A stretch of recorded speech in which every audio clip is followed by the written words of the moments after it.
pagi, sahabat sehat Basura.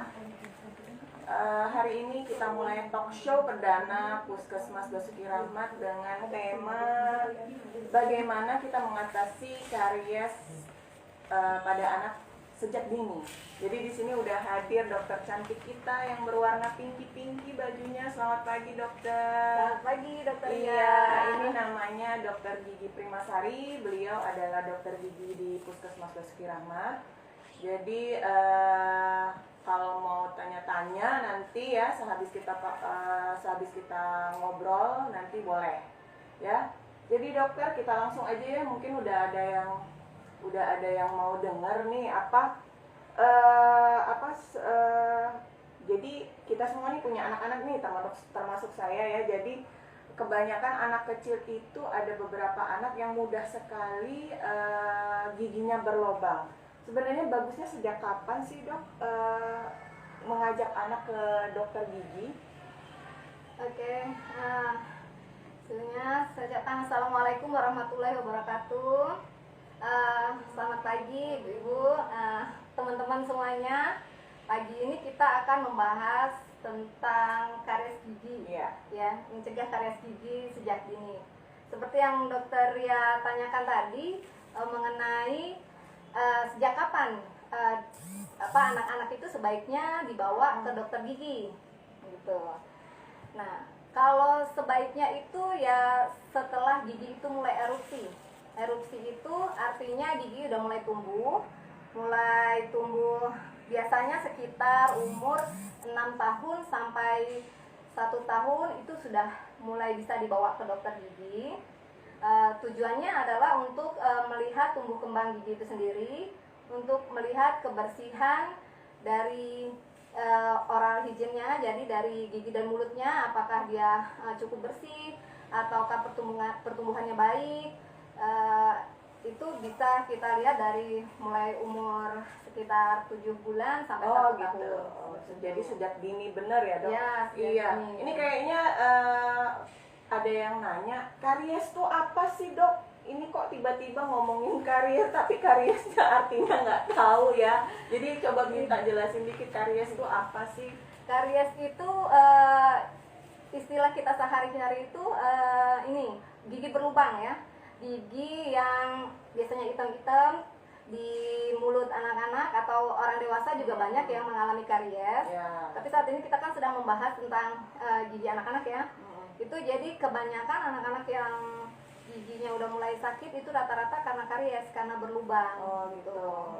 Gitu ya dok ya. Ya. Jadi kalau karies sejak dini itu 7 bulan. Jadi kalau belum goyang tetap bisa diperiksa ke dokter gigi. Waktu bayi juga bisa dibawa ke dokter gigi atau periksa sendiri dok?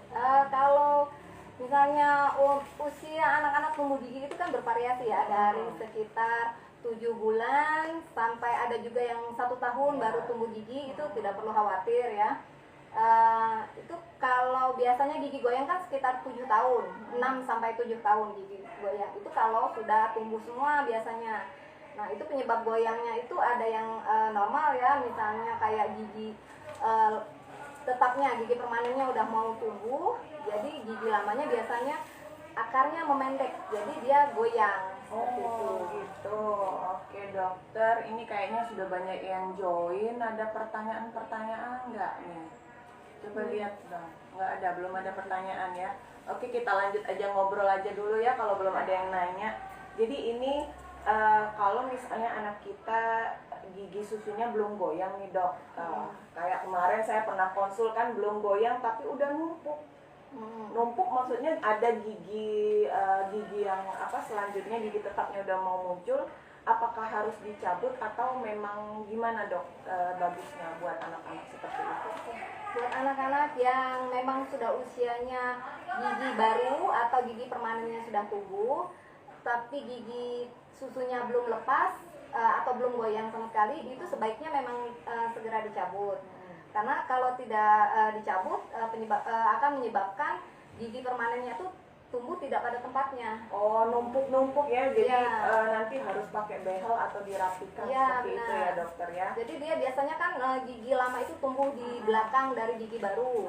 Nah, dia itu sehingga giginya itu jadi tampak banyak, dan waktu kita misalnya nanti anaknya itu sudah semakin dewasa baru dia berani untuk dicabut, itu giginya akan sulit untuk menempati posisi yang seharusnya, yang normal. Oh gitu, jadi crowded kayak itu Iya. dan bisa menyebabkan bau mulut juga buat anak-anak ya dok. Iya, benar. Nah, terus bicara tentang bau mulut dok, apa sih penyebab bau mulut sebenarnya? Kalau ada anak-anak tuh, beberapa anak-anak tuh masih kecil kan, makanannya kan masih nggak macem-macem, tapi mulutnya tuh bau bener dok.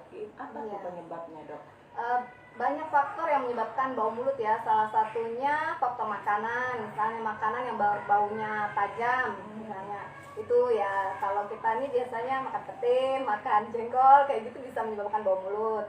Tapi kalau anak-anak biasanya jarang makan itu, penumpukan plak juga banyak menyebabkan bau mulut. Ya, oke. Karang gigi itu juga bisa menyebabkan bau mulut. Selain dari itu biasanya ada infeksi dari gigi dan mulutnya, itu juga bisa menyebabkan bau mulut. Jadi ada beberapa faktor yang bisa menyebabkan bau mulut itu sendiri.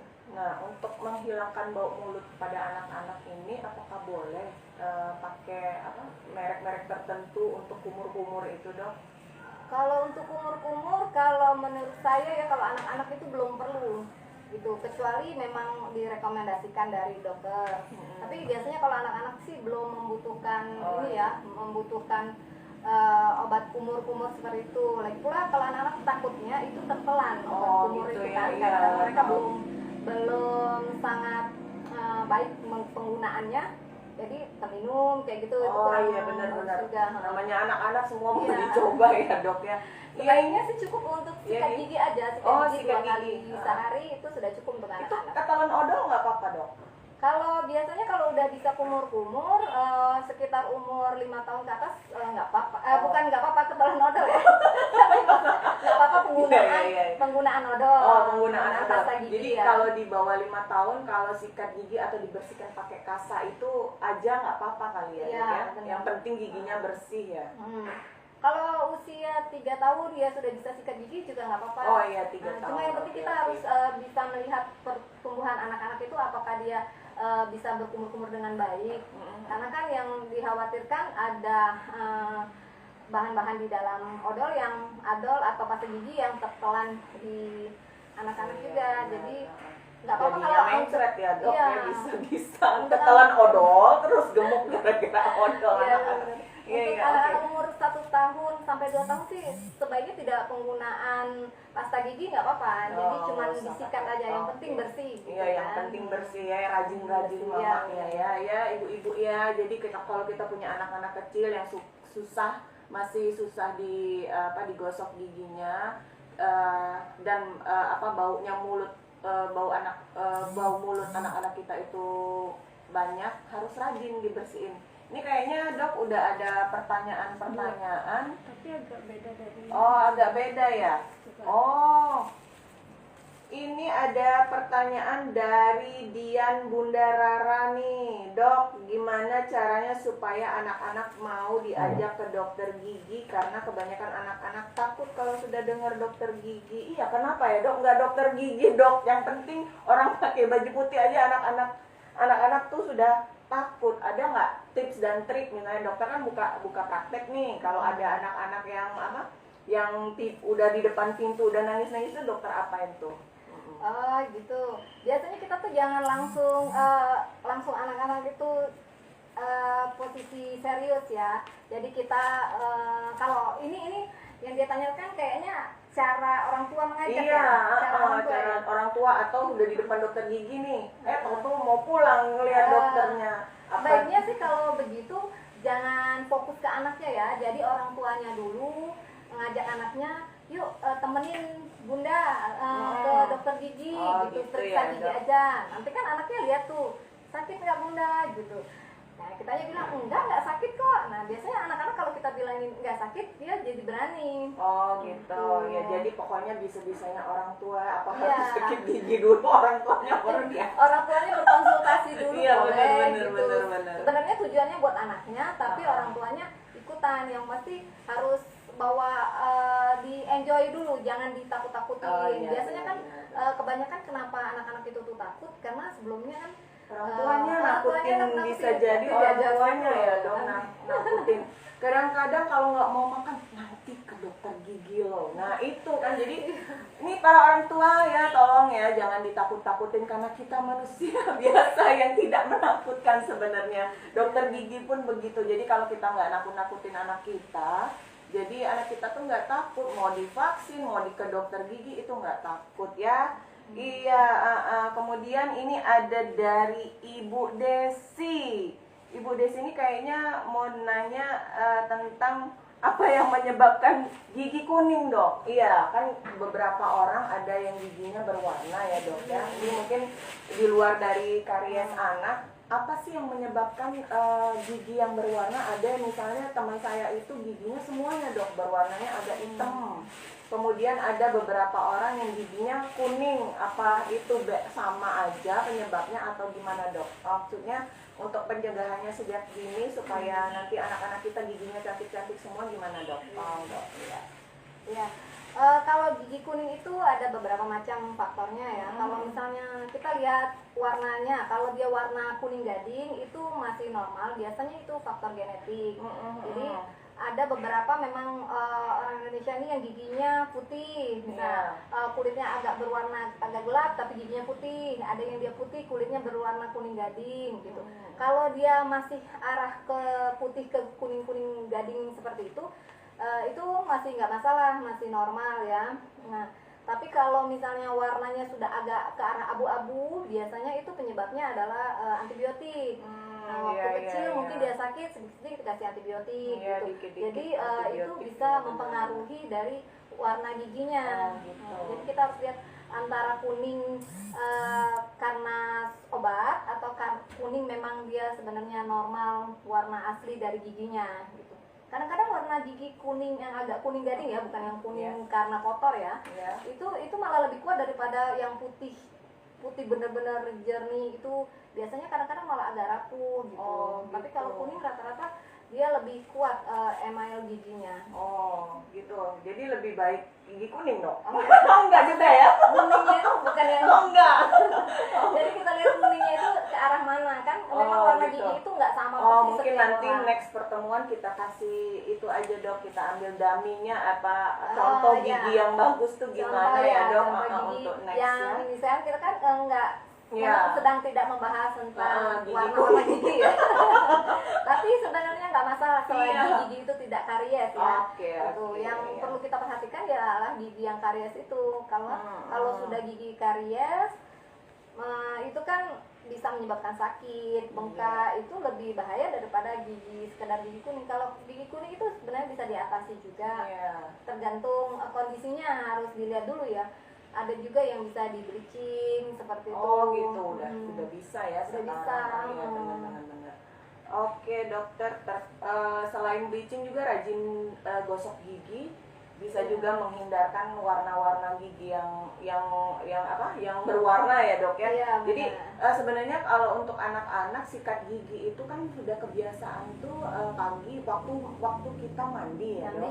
Tapi sebenarnya kan benar nggak apa sebenarnya yang penting gosok gigi itu pada malam hari, Dok, gitu. Kalau dianjurkan sebenarnya sikat gigi itu 2 kali sehari setelah makan pagi sarapan ya maksudnya, dan sebelum tidur. Kenapa seperti itu? Karena kalau penumpukan bakteri dan sisa-sisa makanan sebelum tidur itu yang banyak menyebabkan karang gigi seperti itu. Gitu ya. Kalau biasanya kita kan memang pagi, nggak apa-apa sebenarnya pagi atau sore, ditambah juga sikat giginya ya lebih baik juga malam hari ya sebelum tidur. Tapi yang paling penting sebelum tidur. Ya, yang paling penting ya. Intinya adalah bagaimana kita menggosok gigi supaya bakterinya sisa-sisa makanan itu habis ya, Dok ya. Tapi memang lebih bagus ya malam hari pas kita udah tidur itu ya, supaya tidak terjadi penumpukan begitu ya. Penumpukan di malam hari itu kan kita lama tuh antara dari malam sampai pagi itu kan kita lama mengendap makanan di dalam Iya, mulut iya, itu. iya, iya. Itu yang kadang tidak terlalu diperhatikan, ternyata itulah penyebab dari karies sendiri. Oh gitu, anak-anak juga ya dok? Iya, anak-anak ya sama dewasa juga seperti itu sih kondisinya.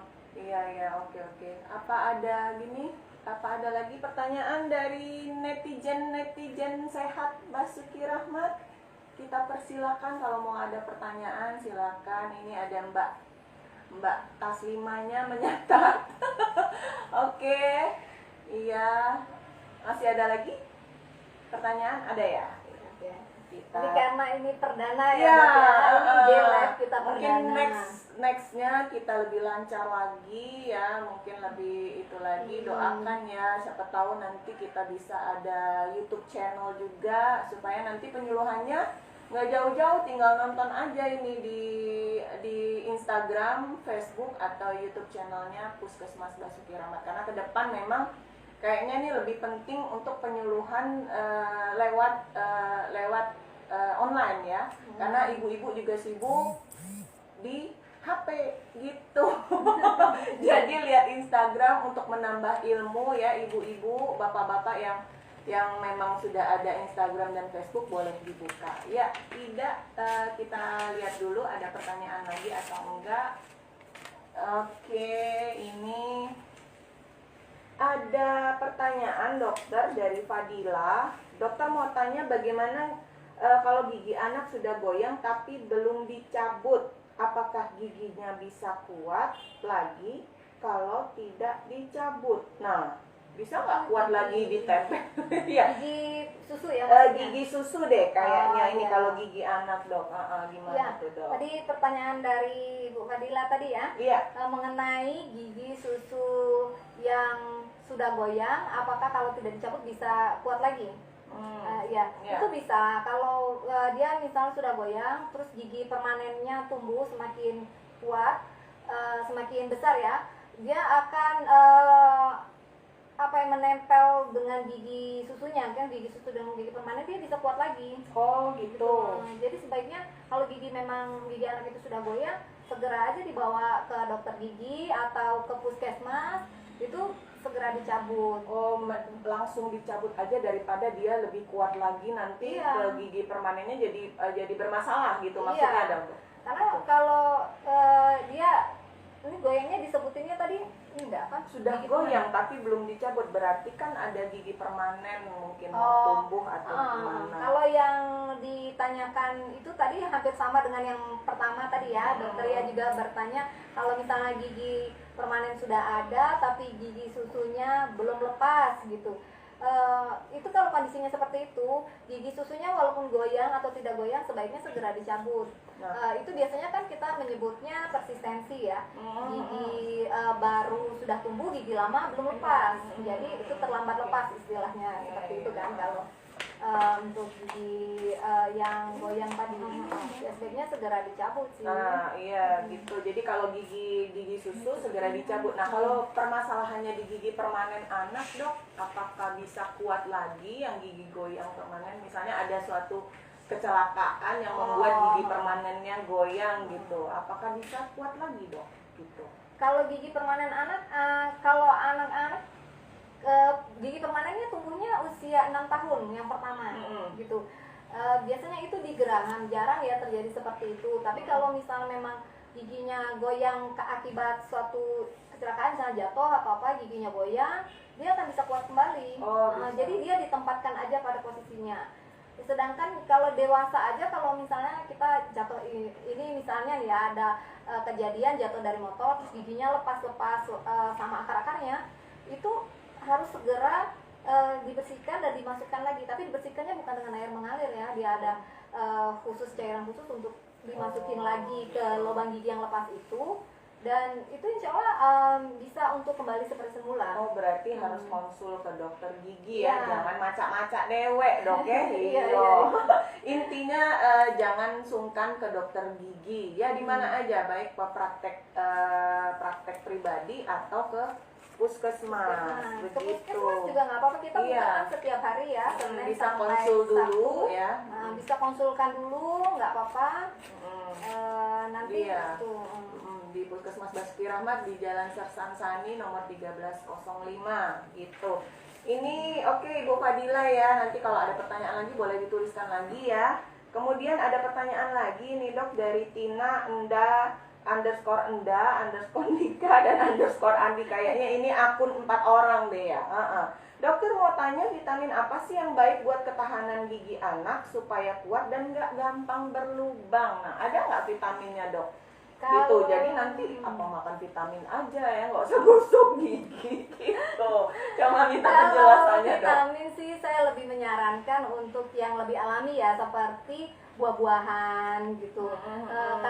Kalsiumnya itu sebenarnya itu kalau tidak mau makan vitamin yang berupa bahan kimia, bisa juga kita dapatkan dari susu, dari ikan ya. Ikan kan itu juga tinggi kalsium, jadi bisa langsung dikonsumsi. Kalau misalnya untuk vitamin-vitamin biasa itu sebenarnya tidak terlalu pengaruh, kebanyakan itu untuk daya tahan tubuh ya. Tapi kalau untuk gigi, untuk misalnya supaya gigi itu jangan berlubang kayak gitu, lebih ke kalsiumnya. Kalsiumnya itu dari susu, itu tadi yang saya bilang, dari buah-buahan itu juga bagus. Pokoknya yang makanan-makanan sehat gitu.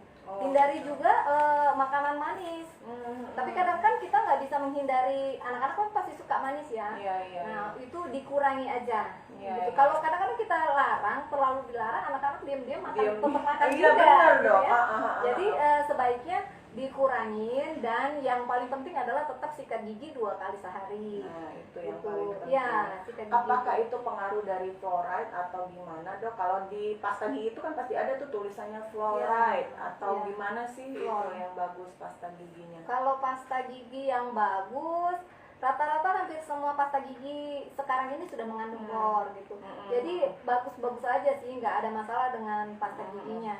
Kecuali kalau yang giginya memang sensitif ya. Jadi kalau memang giginya sensitif, jadi saya sarankan untuk pakai pasta gigi yang khusus gigi sensitif. Gitu ada ya. Karena kalau sensitif itu rata-rata pori-pori giginya itu kan terbuka. Jadi dia kalau misalnya kita pakai pasta gigi biasa, dia masih terasa sensitifnya. Kalau dia khusus untuk yang sensitif, biasanya dia melapisi bagian luar pori-pori yang terbuka itu, jadi dia berkurang rasa sensitivitas dari gigi yang gitu. Anak-anak bisa mengalami gigi sensitif juga nggak dok? Bisa ya. Apa tuh keluhan anak-anak biasanya? Kan nggak tahu nih ibu-ibu kapan giginya sensitif. Yang taunya anak tuh ngeluh sakit, tapi keluhan-keluhan yang gigi sensitif itu biasanya anak-anak apa dok? Sebenarnya agak jarang ya anak-anak mengalami gigi sensitif, tapi ada juga. Nah, kebiasaan itu rata-rata karena ada lubang-lubang kecil di giginya yang tidak terlihat secara kasat mata. Kita lihat kayaknya bagus nih, nggak ada yang berlubang, tapi kan dia mengeluh sakit gitu. Itu sebaiknya segera dikonsultasikan ya, karena kemungkinan dari lubang kecil itu ternyata di dalamnya tuh udah besar gitu. Kebanyakan kan rata-rata seperti itu, di luarnya bagus giginya, tapi ketika kita lihat di dalamnya ternyata udah berlubang. Gitu ya. Jadi, dok ya. segera kita cek aja. Dan lagi pula ada, kalau untuk anak-anak itu adanya bisa dilakukan fit dan fisur gitu ya. Misalnya ada gigi. Apa itu dok? Fit dan fisur itu adalah salah satu cara untuk penambalan untuk lekukan gigi. Itu kan biasanya nggak rata ya di permukaan gigi yang bagian atas di geraham. Itu kan ada kayak garis-garis itu. Nah itu rata-rata kadang-kadang ada anak-anak yang hitam, agak hitam gitu ya. Nah itu biasanya kita tutupin pakai fit dan fisur sealant namanya, seperti tambalan tapi dia berupa cairan seperti itu untuk menutupi lubang-lubang gigi. Jadi kalau anak-anak yang gigi emang kalau saya lihat di anak saya itu dok, giginya emang di garis-garisnya itu hitam, itu calon lubang gigi ya. Gitu. Gigi, ya. Jadi harus kalau dengan sikat gigi nggak bisa hilang dok? Kalau dengan sikat gigi nggak bisa, itu sudah karena berupa seperti garis gitu kan ya. Jadi dia nggak bisa disikat, itu bukan plak.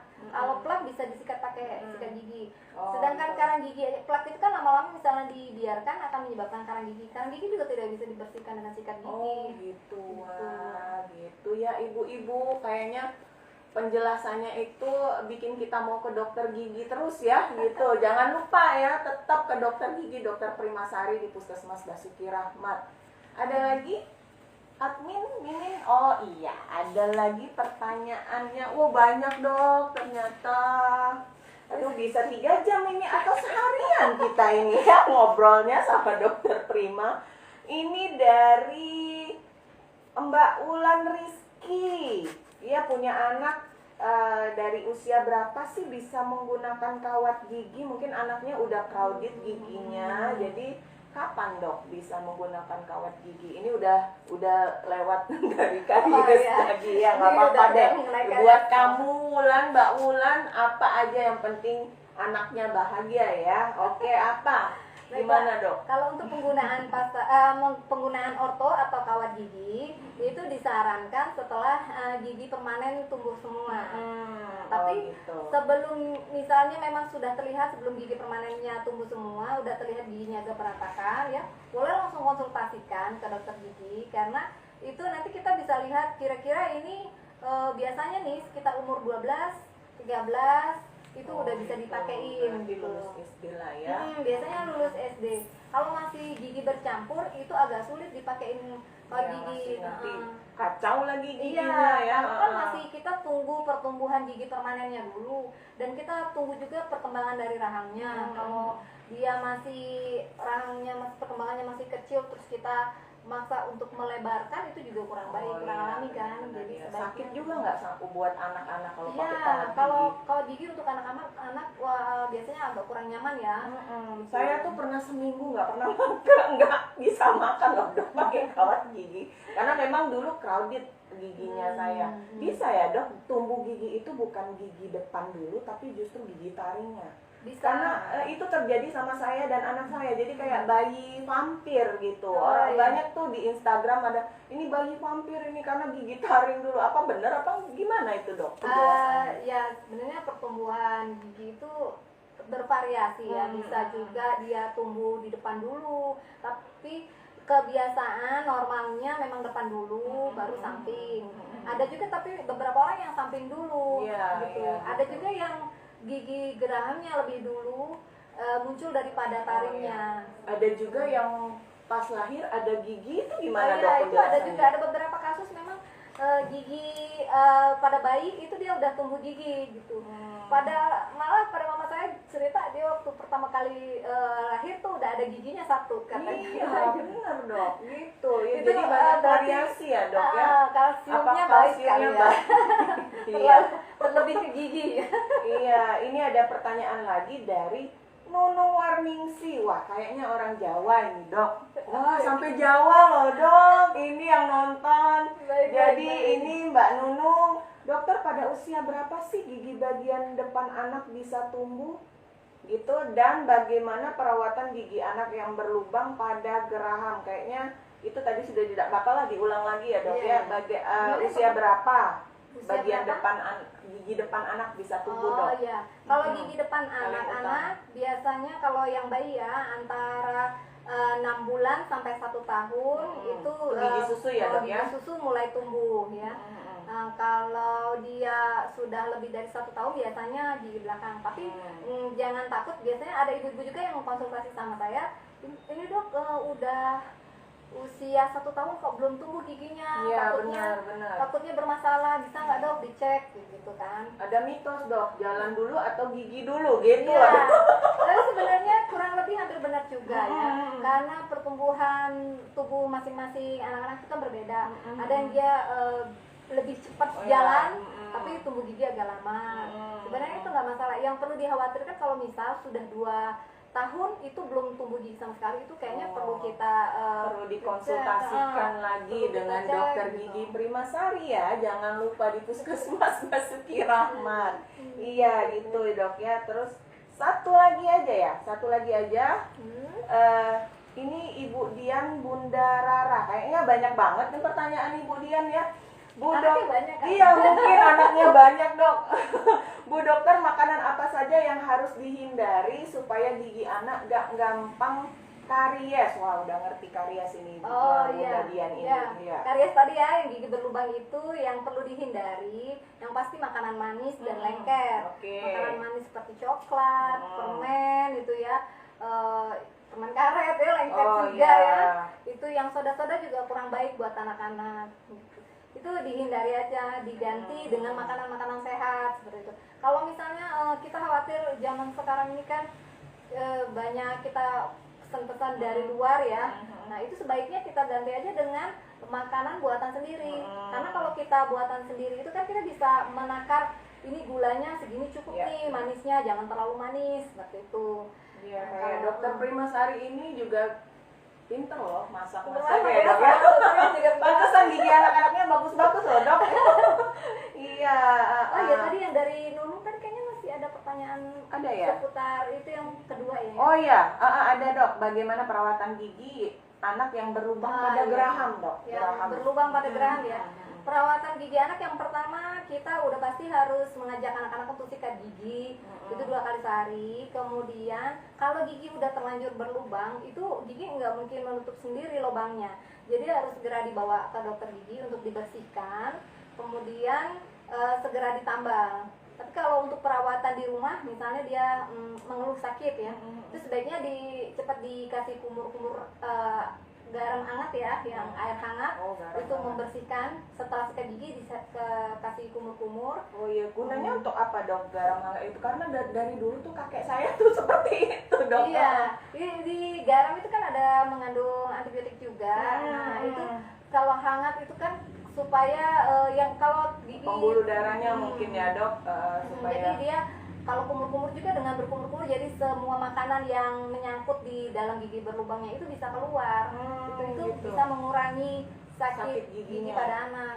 Kalau misalnya dia sakitnya mengeluhnya pada malam hari, boleh juga kita ya, kasih sebelum ke dokter gigi ya, ya, dok, untuk pertolongan pertolongan pertama. pertama sebelum ke dokter gigi. Setelah kumur-kumur, misalnya dia masih mengeluh sakit, boleh dimakankan sirup paracetamol ya, paracetamol untuk pertolongan pertama. Ya, Itu sebaiknya kita ya. tetap sedia di rumah.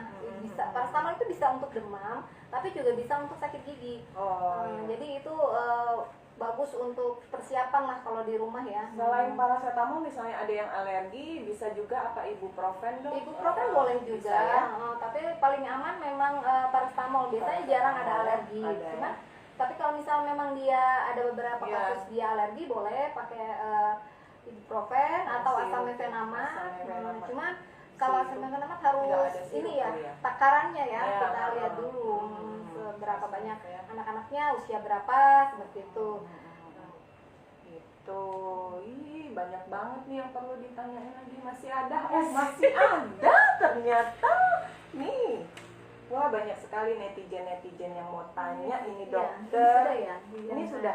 Oke. Sudah semua. Ini ada Raf 21_21, dokter, usia saya 16 tahun. Oke, nggak apa-apa deh. Penyebaban gigi tumbuh tidak rata atau gigi gingsul disebabkan oleh apa ya, dok? Oh, mungkin giginya yang pemanis, ada pemanis gigi gingsulnya, dok. Penyebabnya sih apa sih, dok? Gitu. Penyebab dari gigi tidak rata itu kalau kita sebutnya crowding ya, jadi penuh giginya. Itu biasanya faktor yang lebih dominan tuh faktor ini genetik. Jadi giginya itu besar-besar, sedangkan rahangnya itu kecil. Karena rahangnya kecil, jadi giginya tuh nggak muat kan, jadi tapi dia tetap akan tumbuh. Munculnya jadi ada yang agak ke belakang, ada yang ngalah ke depan, kayak gitu kan. Seperti jadi agak berantakan. Oh gitu, jadi maksudnya dari kecil itu harus dibiasakan untuk ke dokter gigi konsul supaya giginya rata atau gimana, dok? Ibu-ibu nih untuk buat emak-emak yang gigi takut gigi anaknya tiba-tiba gingsul atau gimana, nanti permasalahannya kayak si Raf 21 ini. Iya, sebaiknya sih memang kita konsul ya, apalagi pada saat gigi sudah mulai bercampur antara gigi permanen dengan gigi susunya, itu sebaiknya kita konsultasi dulu. Dok, ini gimana sejak dini lah, supaya kita tahu ini gimana solusinya kalau misalnya dia tumbuhnya berantakan gitu, supaya agar tumbuhnya tidak berantakan. Nanti kan bisa dilihat dulu kondisinya, karena macam-macam tergantung kondisi gigi anak-anak itu sendiri. Ya mungkin konsultasi sejak dini juga untuk mengurangi biaya perawatan gigi di kemudian hari ya, dok. Benar. Karena kalau misalnya nih ibarat kayak karies gigi tadi ya, Kalau dia itu kariesnya masih kecil, itu bisa kita langsung tambal permanen. Jadi Nah, biayanya juga nggak terlalu besar kan, karena hanya 1 kali kunjungan. Tapi bila itu sudah lebih dalam, bisa 2 atau 3 kali yang butuh perawatan lebih lanjut kan, bisa 2-3 kali. Bahkan kita kadang-kadang kalau sudah infeksi perlu ronsen gigi gitu. Nah, jadi banyak biaya-biaya tambahan untuk itu. Jadi bener ya dok, kalau ke dokter gigi itu berarti berulang itu bener, bukan dimain-mainin oleh dokter giginya ya dok ya? Iya, tergantung kondisinya, kasusnya. Makanya saya sarankan untuk lebih awal, begitu kita merasa ada yang ngilu, langsung kita cek. Jadi kita tidak harus berulang-ulang seperti itu. Karena kalau misalnya datang kita langsung ternyata giginya itu karies lubangnya besar, minta langsung ditambal nggak bisa juga. Udah terlambat kan ya, pokoknya yang disuruh konsul 6 bulan sekali atau 1 tahun sekali, 6 bulan sekali kali ya dok, 1 tahun jauh banget ya, 6 bulan sekali ke dokter gigi itu bener ya doknya. Karena ini juga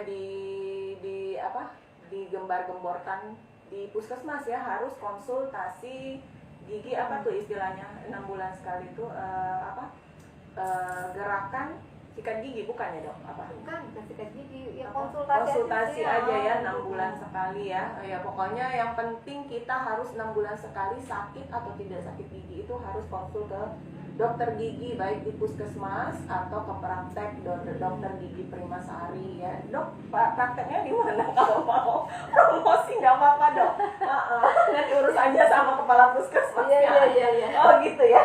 Kalau pagi kan saya kerjanya di puskesmas setiap hari. Kalau sore itu di Pajong, di belakang Hotel Analis itu, di dekat Simpang Polda. Di situ. Kalau belum puas di puskesmas bisa langsung aja nanti ke dokter gigi Primasarinya ya. Ini ada lagi pertanyaannya dari Susana. Kayaknya dia ini belum dengar tadi yang masalah bau mulut dok. Bagaimana cara menghilangkannya? Ini udah dewasa deh kayaknya bukan anak-anak. Tadi kan bau mulut anak-anak. Nah sekarang yang dewasa bau mulut gimana dok? Udah sikat gigi masih aja bau mulutnya. Kadang-kadang mau nolak susah juga kita ngobrol sama orang yang bau mulut. Iya. Untuk zaman sekarang ini ya, yang bau mulut itu ada bagusnya juga, bisa pakai masker. Oh iya gitu, bener dok. Jadi kecium sendiri ya. Oke. Tapi begini ya, untuk bau mulut tadi sudah saya sebutkan penyebabnya itu biasanya akibat dari karang gigi berlubang, ada infeksi pada giginya, kayak gitu kan. Itu sebaiknya dicek dulu, konsultasikan ke dokter gigi, dilihat apakah memang ada gigi berlubang. Itu berarti harus segera ditambal. Gigi berlubang ya dok ya. Kalau memang ada karang gigi ya segera dibersihkan karang giginya. Bersihkan karang gigi, di scaling gitu kan. Kalau memang ada infeksi pada mulut, kadang-kadang kan suka ada jamur atau juga bisa kayak sariawan, kayak gitu juga bisa menyebabkan karang gigi, panas dalam, seperti itu juga bisa sih. Iya. Bisa menyebabkan bau mulut. Iya, jadi tadi dia tanya ke ini nggak, cara menghilangkan? Oh iya, cara menghilangkannya ya. Ya cara menghilangkannya ya cari dulu penyebabnya ya. Penyebabnya apa? Gitu. Tapi yang pasti kita tetap sikat gigi ya. Gitu. Kalau kumur-kumur boleh juga menggunakan obat kumur, tapi jangan terlalu sering juga. Obat kumur yang terlalu sering. Karena obat kumur yang terlalu sering itu banyak mematikan bakteri-bakteri di dalam mulut. Justru nggak ada bakteri itu nggak bagus ya dok? Nggak ada bakteri karena di dalam mulut ini ada 2 macam bakteri, yang baik dengan yang kurang baik ya, yang tidak baik. Nah, kita kan hanya butuh untuk menghilangkan yang tidak baiknya aja. Tapi kalau kita terus menerus menggunakan itu sampai berbulan-bulan bahkan tahunan, nah itu jadi yang baik dan tidak baiknya flora dalam mulut kita ini akan rusak. Normalnya gitu. ya. Normalnya akan rusak malah. Itu yang harus kita pertahankan ya. Oke. Pertanyaan terakhir ya, yang masih ada pertanyaan nanti kita catat ya, tetap nanti kita kalau bisa kita balas satu-satu. Oke, yang terakhir dari Jafrial. Seberapa sering sih anak-anak harus dicek giginya dok? Apa harus tiap bulan jika anak ada keluhan saja? Sebaiknya kalau disarankan ya itu 6 bulan sampai 1 tahun itu dicek. gitu. Jadi jangan menunggu sampai anak itu ada keluhan gitu. Karena untuk mengecek atau kontrol ke dokter gigi itu fungsinya adalah kita nanti pasti dokter giginya akan lihat kan sikat giginya bagaimana, mengedukasi pasiennya apakah sikat giginya sudah baik dan benar gitu. Karena kita kalau kadang-kadang anak-anak tuh yang penting udah sikat gigi, ada busanya, selesai gitu. Iya, benar. Nah, mereka kadang tidak tahu teorinya bagaimana sih sikat gigi yang benar gitu. Berapa kali sehari sikat gigi yang baik. Nah, seperti itu. Kita juga bisa, itu yang pertama diedukasi cara menyikat gigi kalau untuk kontrol ya ke yang sekitar 6 bulan itu. Terus giginya berlubang, pertumbuhan giginya juga perlu, misalnya umurnya udah 12 tahun, Iya, tapi gigi susunya ada yang masih belum lepas. Iya. Itu Itu sebaiknya harus dilepasin ya dok ya? oh belum tentu juga. Belum tentu juga. Kita harus lihat dulu mungkin kalau umur 12 tahun misalnya kadang-kadang ada satu gigi yang belum lepas gitu ya. Kita langsung dulu apakah ada benih giginya atau tidak. Iya. Karena kalau tidak ada benih giginya sedangkan gigi susunya sudah terlanjur kita cabut, berarti akan ompong. Jadi tidak ada penggantinya. Oh gitu. Ada Jadi beberapa bisa bertahan tuh gigi susunya dok? Iya bisa Sampai kapan-kapan masih bisa bertahan? dia tidak sekuat gigi permanen tapi masih bisa bertahan. Tapi karena mungkin akarnya nggak dikikis oleh gigi iya, permanen benar. bawahnya ya? Karena tidak erupsi, tidak diserap sama gigi permanennya, jadi gigi begitu. susunya itu akarnya masih panjang. Ada juga beberapa kasus seperti itu. Jadi dia udah sekitar umur 22 tahun, saya lihat kenapa giginya ini satunya masih kecil gitu. Iya, kan. ada dulu dok, di sini juga ada tiba-tiba bukan, tapi dia sudah erupsi semua. Ternyata di depan ini kan biasanya 4 dok, di depan dia ada 5 gigi dan di tengah-tengah akhirnya dicabut ya, begitu ya dok ya? Iya begitu. Jadi kita mesti lihat dulu kondisinya seperti apa, bisa dicabut, bisa juga dipertahankan. Jadi untuk konsultasi 6 bulan sampai 1 tahun sekali itu cukup penting. Oh iya, mungkin nanti kita kalau ada dummy untuk cara sikat gigi peragaan yang sikat baik, gigi, iya, ya, benar-benar. peragaan Nanti sikat di next gigi lah ya, ya. di next ya. Ini yang untuk yang pertama kali, ini mungkin belum sempurna ya, nanti ke depan mungkin kita ketemu lagi dengan dokter gigi Primasari ini. Jadi ya itu pertanyaan terakhir ya, kita ngobrol-ngobrol tentang tentang karies gigi pada anak, bagaimana cara menghilangkannya sejak dini. Jadi ini bisa saya bacakan rangkumannya. Jadi sahabat sehat Basura, jadi kita di sini kita ngobrol karies sendiri adalah gigi yang berlubang ya dok ya. Bagaimana di sini kita obrolin bagaimana pentingnya konsultasi sejak dini pada dokter gigi. Jangan mengatasinya sendiri kalau misalnya ada keluhan pada anak. Dan pentingnya sikat gigi yang rutin sesudah makan, terutama yang dianjurkan itu pada malam hari. Kalau kebiasaan kita itu 2 kali sehari pas mandi, itu jangan lupa malam hari, karena proses pengerusakan gigi terutama oleh sisa-sisa makanan itu terutama pada malam hari. Jadi penting sekali sebelum tidur kita sikat gigi ya, sikat gigi supaya bakteri-bakteri dalam mulut itu hilang. Kemudian untuk menghindari pengerusakan gigi anak sejak dini, makanannya juga harus dipilih. Jangan makan yang terlalu manis, jangan memakan soda. Kalau bisa makanan-makanan alami yang dibuat oleh kita sendiri. Karena kalau jajan itu takaran-takaran manisnya itu kurang tahu kita ya. Biasanya kemanisan gitu. Oke, untuk sikat gigi anak sendiri itu boleh pakai odol, boleh juga tidak. Untuk 3 tahun ke atas boleh pakai odol. Kalau di bawah 3 tahun, kalau dia sudah mengerti sih nggak apa-apa pakai odol. Tapi takutnya dia sikat gigi, odolnya ketelan terus, sikat giginya nggak maksimal. Jadi ibunya bisa turun tangan juga untuk ikut membersihkan. Jadi peran ibu-ibu itu sangat penting ya untuk supaya gigi anak kita bagus. Kemudian kalau ada keluhan dari anak sakit gigi ya, baik itu gigi mana aja, di rumah itu kita bisa kumur pakai garam hangat dulu supaya untuk meredakan sakitnya. Tapi kalau misalnya kita tidak sakitnya belum reda, bisa langsung pakai paracetamol, atau kalau misalnya alergi juga ibuprofen juga bisa. Tapi yang dianjurkan adalah paracetamol sirup untuk anak.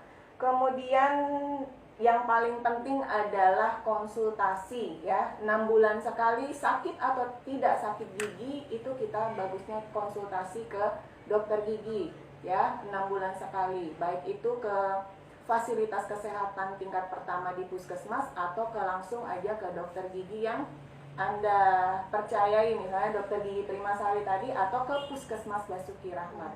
Itu saja dari kami berdua, saya Dokter Ria dan di sebelah saya Dokter Prima. kami berdua mengucapkan salam. Terima kasih. Wassalamualaikum warahmatullahi wabarakatuh.